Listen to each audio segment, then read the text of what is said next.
Howdy, hi. It is Dear Job Sports NBA picks and predictions for Saturday, December 6th, 2025. We're looking at the best bets of the day. Let's get into the video.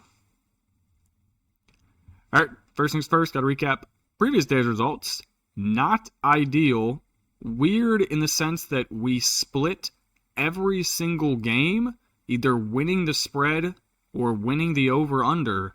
And then we lost the only player prop I took, Peyton Pritchard. This might have hit if Boston didn't blow out the Lakers, but Pritchard only played 30 minutes, and he did not play that well, so he missed his player prop by, I think, 3. So I'll recap these real quick, then we'll get on to the picks for tomorrow. Game 1, we had the over in the Lakers and Celtics game. We had it 223.5. This one closed at 227.5. Still wasn't high enough. Final score, Boston 126, Lakers 105. LA did not have Luka. He's overseas having his kid being born. LeBron did not play. Everyone else pretty much suited up. Did not get the greatest of performances from anyone not named Austin Reeves. Ayton scored 6 points. Laravia scored 6 off the bench. You had Adu Tiero, the dude from Arkansas. He scored a whopping 0 points in 19 minutes. Kleba scored 0 points in 15 minutes. You had Bronny James score 5 and 6. So maybe Bronny James. Oh, we also saw Drew Timme. I forgot he was even around anymore, but he made an appearance, the old Gonzaga star. Next game, we took the Blazers plus 7.5 against the Pistons. Why? Because the Pistons are horrible. The Blazers, good teams win, great teams cover, and that's what they do. They lose by 6. We get there 126 to 116. Unfortunately, I did not get there on the under 237.5 as they scored 238. That was not fun. We did get there on the under in the Grizzlies game 223.5. They played the Clippers. Dude, the Clippers are so goddamn bad. Final score, LA 98, Grizzlies 107. You had Kawhi go for 24, 8, and 4. Too bad they let Cedric Howard go for 23, 14, and 5. This was bad. I mean, Chris Dunn played 20 minutes. He didn't score a point. Collins went 6 of 14. I mean, what are we doing here? How are we losing a road game to the Grizzlies by double digits? Like, what? Or 9 points. What's going on? Too many turnovers. 17 turnovers. The Grizzlies don't play defense. That horrible game. Horrible.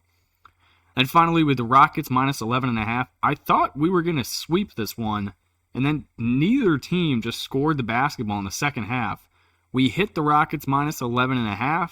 We lose on the over 222.5. Final score is 117 to 98.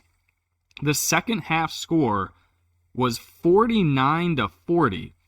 Somebody must have phoned that one in, because halftime score, it was 68 to 58. 68 to 58 to then 49 to 40. Make that one make sense. Definite phone call was made. All right, and the losers, we kind of already talked about them. I liked how I did that. I recapped the winner and the loser in one clear transition. Try to do that more. Lakers plus 7.5. Nobody played well besides Reeves. That's the breakdown there. Pistons, we got hooked on the under. Too many free throws in that game. I think there were 80 free throws shot. Let me hold on. Pistons had 48. The Blazers had 35. So you're telling me there were 83 free throws in one game of basketball. Yeah, there goes our under. Clippers minus 1.5. They lose outright. They're ass. They are so unbelievably ass. With the over in that Suns game, just talked about that one. Peyton Pritchard with his PRA 25.5. I want to say he finished on 22. Let me double check. I know he didn't hit. 15 points, 2 rebounds, 6 assists. That's 23. We missed his PRA by a 1 3-pointer. Yep. Not ideal. How many minutes played? 30. I mean, he played the second most out of all the starters. The only one who played more was Jaylen Brown with 33. Kind of wish this game would have been a tad bit closer, so he would have played a few more. But it's all right. Whatever. We go 4 and 5. Let's get on to the games for tomorrow. All right, first game we got is the Pelicans on the road at the Nets. I'm going to reluctantly take the Nets minus 2.5. I'm surprised this line isn't more. Really don't know why it's not. But yeah, here we go. Pelicans starting 5, Fears, McCowans, Murphy, Bay, Queen. Nets starting 5, Demon, Martin. I forgot it is supposed to be Porter Jr.'s in there. He is playing. I don't know why I just didn't put him on there. Clowney and then Claxton. Injury report, the Pelicans. You got Jones, Poole, Zion, Murray all out. Then you got Messi is questionable. The Nets have Thomas, Highsmith, and then Clowney as questionable. Pelicans 3-20 on the year. They're currently riding a 5-game losing streak. They have only won one road game all year. I've said this multiple times when talking about the Pelicans. Every single person you are paying a lot of money to is currently injured. That's just how this team operates. They fired their head coach. They brought in someone new. It's not going to change whether your people are just injury prone or not. This team is ass.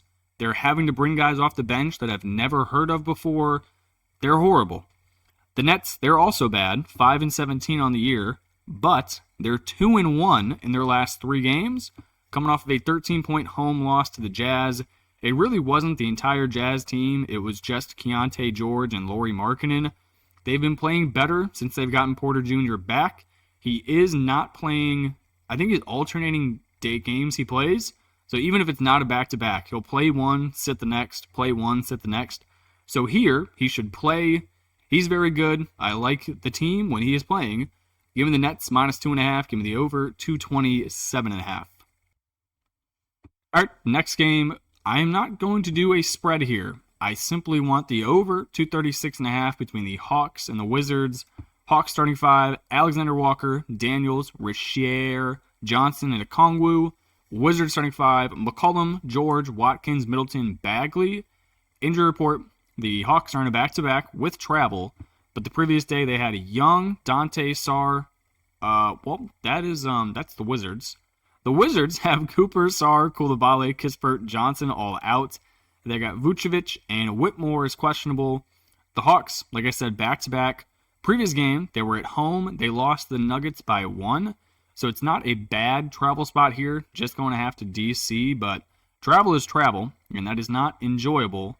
They've lost 3 games in a row, unless your name is Jalen Johnson, who is only the 5th player in NBA history to record a triple-double before halftime, in a game that they lost, by the way.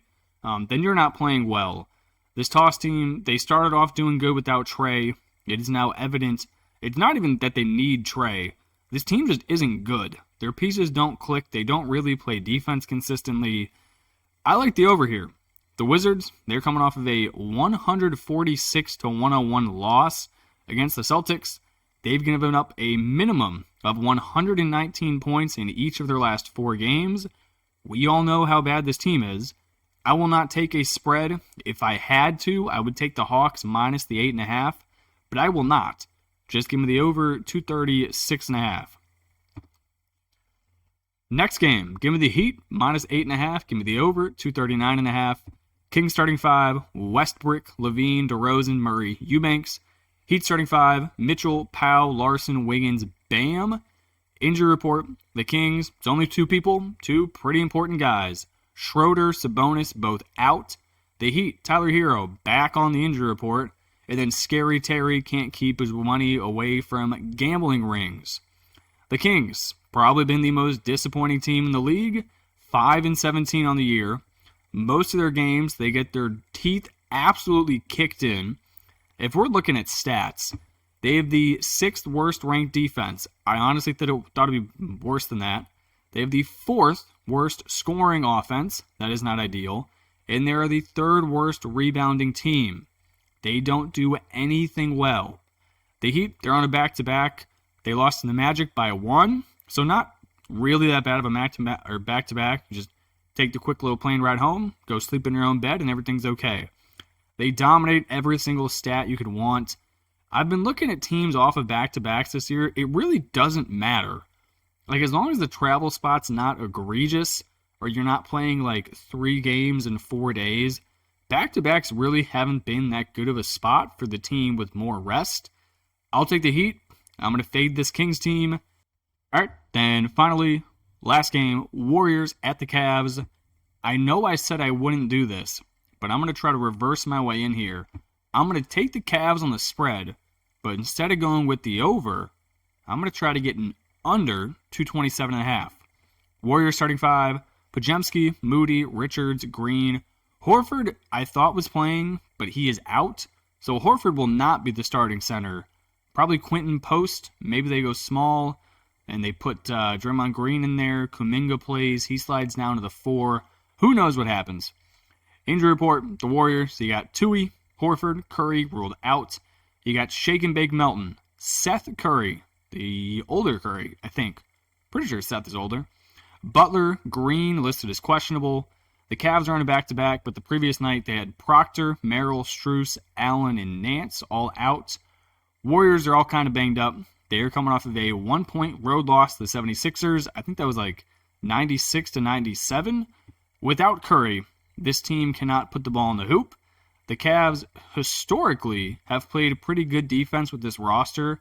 We are not currently playing good defense, but against the Warriors, with or without Curry, this is a get-up game.